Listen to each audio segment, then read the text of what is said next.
Every once in a while, we like to discuss a current topic, something that is in the news, and we have one such subject today. And it's really related to the Bible because the characters that are mentioned in this article have been talked about in the Bible for so many years. And that, of course, is the country of Israel and the Palestinians. There was a report which was issued on April 27th, 2021 by the Human Rights Watch. The Human Rights Watch is a private organization which was set up in 1978, and they are active in more than 90 countries around the world. And what they do is they try to point out crimes against humanity that they feel are taking place, injustices in different parts of the world. Well, last week they issued an article which reports that they accused Israel of apartheid crimes in Israel against the Palestinians. Peter, do you want to explain to us what is an apartheid crime?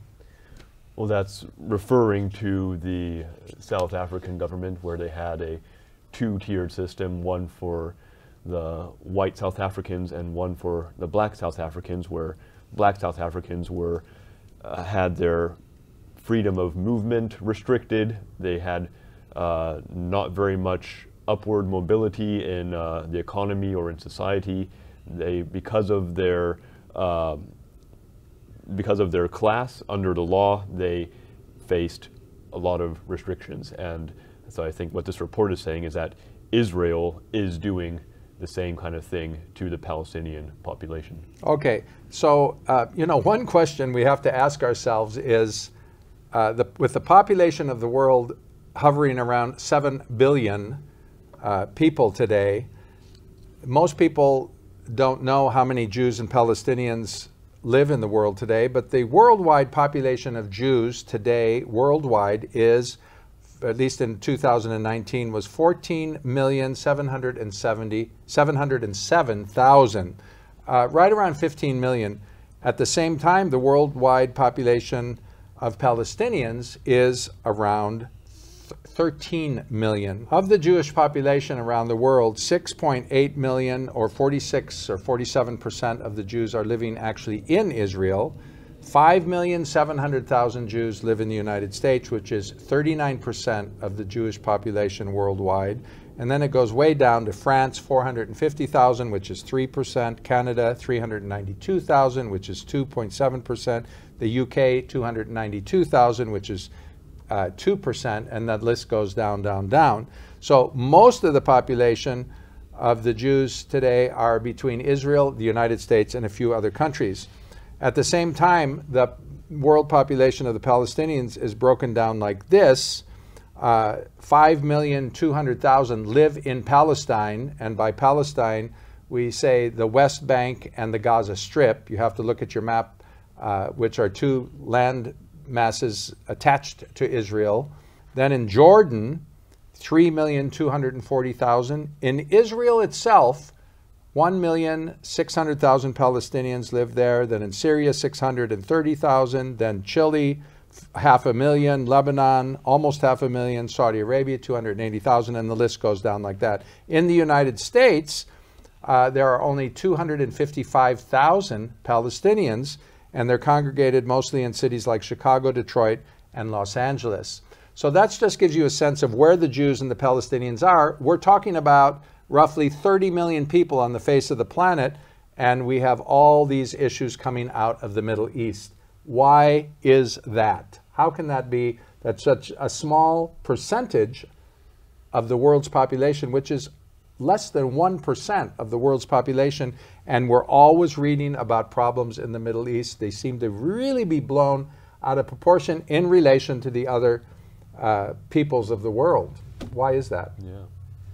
Well, thankfully, there aren't too many places around the world where we still have these kind of long, ongoing conflicts. And of course, there's been a tremendous focus on the Israel-Palestine issue for the length of time it's been going on, and for the kind of East-West struggle between Arabs and Europeans over the resources of the Middle East.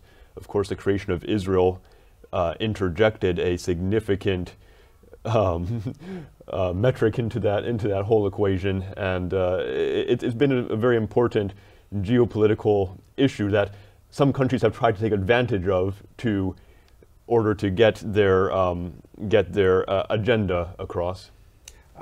David, I wonder if you could give us just a sense. I know the history of Israel and Palestine goes back thousands of years, and the conflicts also go back thousands of years. Can you give us a sense of where the conflict started and why is it still going on today? And I know we could talk about this for hours, but briefly, if you could explain that. Right. Well, actually, it was called the Promised Land in the Bible, and that was given to Abraham and his descendants.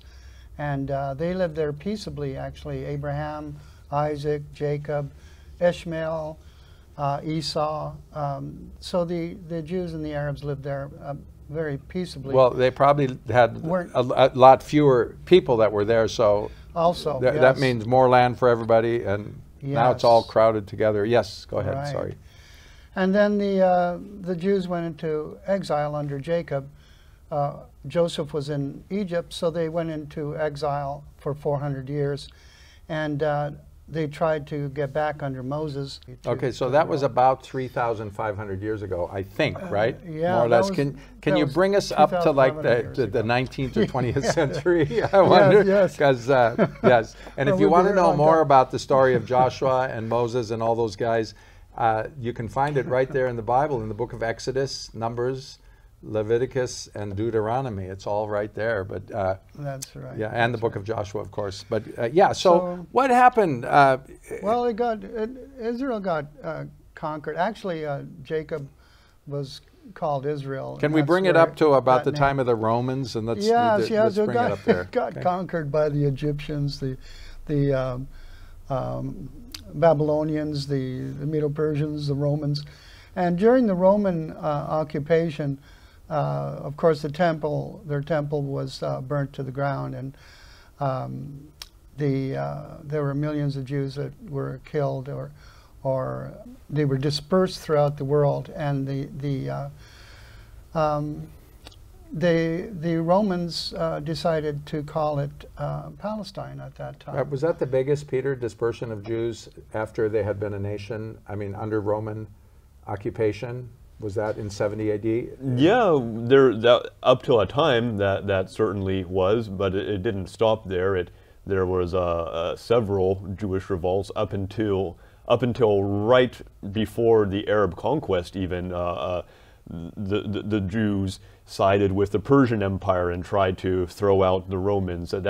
So it was kind of a long process of revolts, wars, and then dispersions. Till a lot of the Jews were now dispersed around the world, or in many places in Europe, mostly.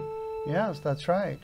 And so when Lord Rothschild got together with Lord Balfour, who was the foreign minister of Great Britain, and he promised them their land back, that was a great big event. So that happened in 1917, and it's referred to as the Balfour Declaration, which basically says that the Jewish people have the right to have their own state, which would be in the land space of Israel. That's right. The only problem was there was about 1,700,000 Palestinians there at the time after the Second World War.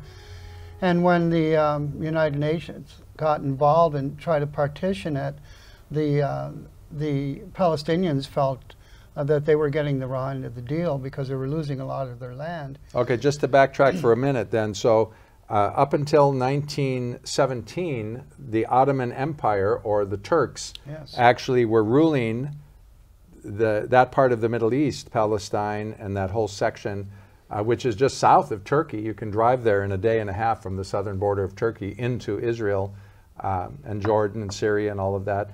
But So the Ottoman Empire was ruling that from 15 something all the way to 1917.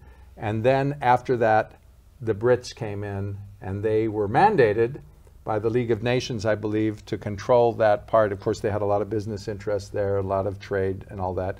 So out with the Turks, in with the British, and then what happened? Well, at that time, it was very interesting because that's the time of Lawrence of Arabia. And if you've seen the movie, there was a verbal agreement made that the Palestine would be ruled by the Arabs. And Lord Balfour came in and he promised the Jews the promised land. So there was a conflict right there of people getting involved that maybe shouldn't have gotten involved, and treaties that should have been kept but couldn't be kept. And so that caused the Jewish people to come in. First, the Jewish people came in and they bought up the land and they started forming kibbutzes, and it was very commendable. But then, for some reason, they thought, well, this is not going fast enough, and we need to take over this land. So they came in more violently with the Irgun gang and another gang who were pretty much terrorizing the Palestinian people and forcing them to leave. And actually, the Irgun gang blew up the King David Hotel. Okay, I would like to ask Peter here. Peter, tell us, when the British then decided, because of all this trouble, when the British decided to leave, how were they going to leave Palestine? So now you have this huge population of Jews living in Israel because they had been migrating back a lot, especially since the Balfour Declaration. This is still pre-World War II. And then all the Palestinians, how did they, when they left, how were they going to leave things in Palestine? Yeah, which really brings us into modern times, kind of. Right, you know, kind of going off of their experience with the way the empires of Europe had been broken down into independent states. They were going to try to do the same thing in those former Ottoman territories and let those places become independent states. They wanted to have a Jewish state, of course, and then also there was going to be part that was going to be the Arab state.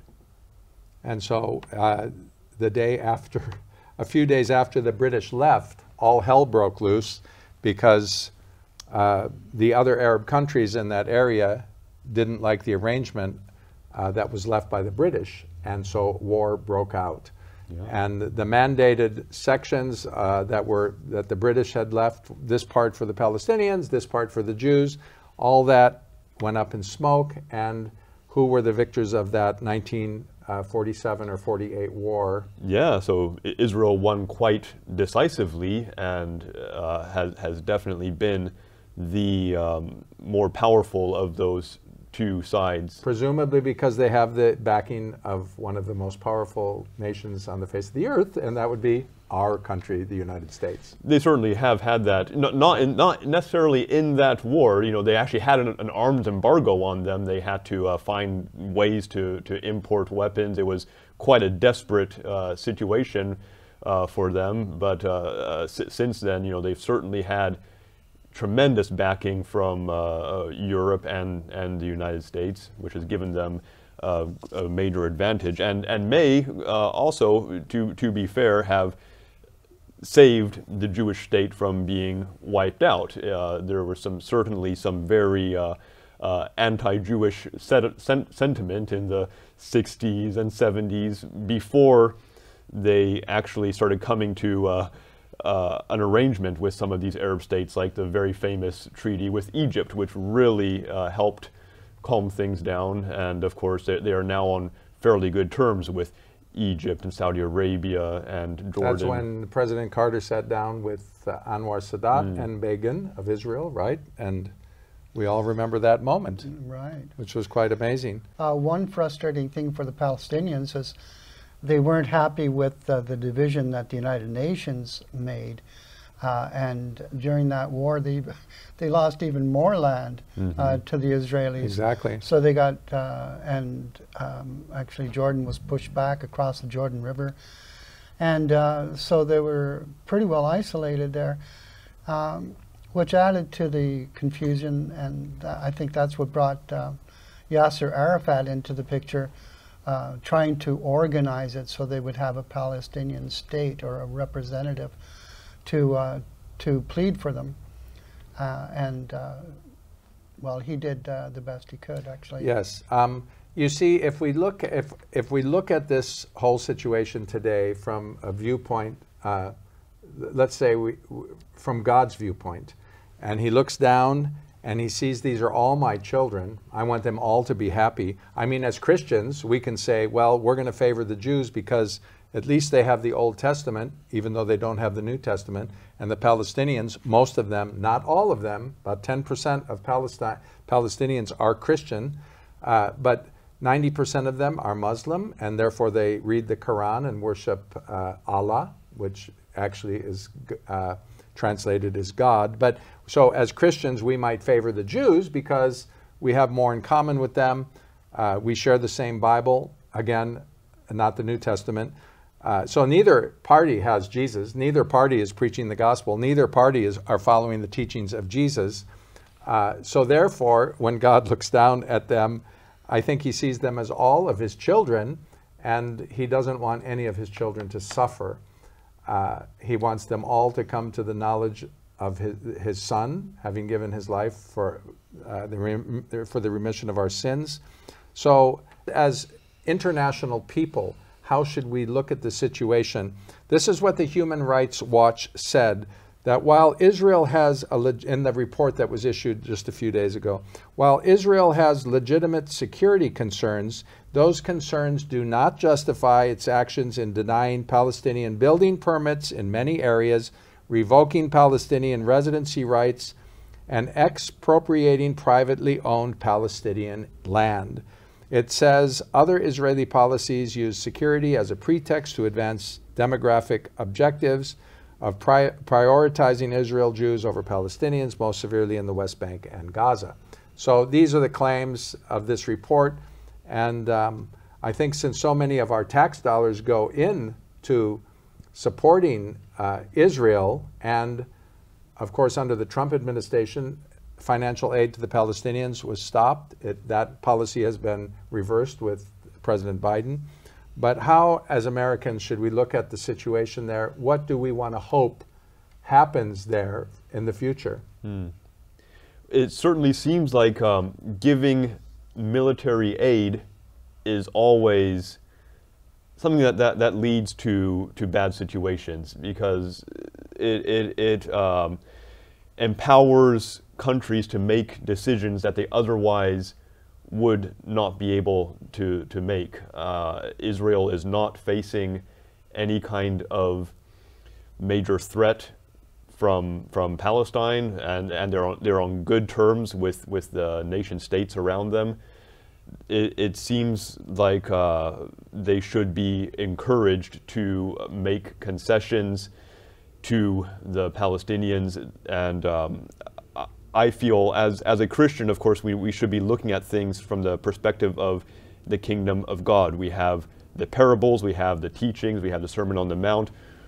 How does God's kingdom function? In God's kingdom, do we determine people's mobility and their rights and their ability to live and prosper based on their nationality? And I think that's a very resounding no from the perspective of the kingdom of God. So I'd like to go around the table just for a minute here, and we're going to each hammer out our own solution for the Palestinian-Israeli conflict. And I'm going to start it off, and then we're going to go to David here, and then Peter. And this is how I think the situation needs to be resolved. It could be resolved in one generation. And that generation would be parents of Palestinian children. The babies are born, and the Palestinian mother and father teaches that baby from the time they're born that they should love the Jews who live on the other side of town or the other side of that wall. And they grow this generation of Palestinian children who have been taught to love Jewish people. But at the same time, the very same time, the Jewish parents who have their little baby have to teach their baby as they grow up to love that Palestinian person on the other side of the wall. The solution would be if both parents, Jewish and Palestinian, could teach their children from a young age to love the other side. That's the solution that I propose. David, it's your turn. It's very optimistic.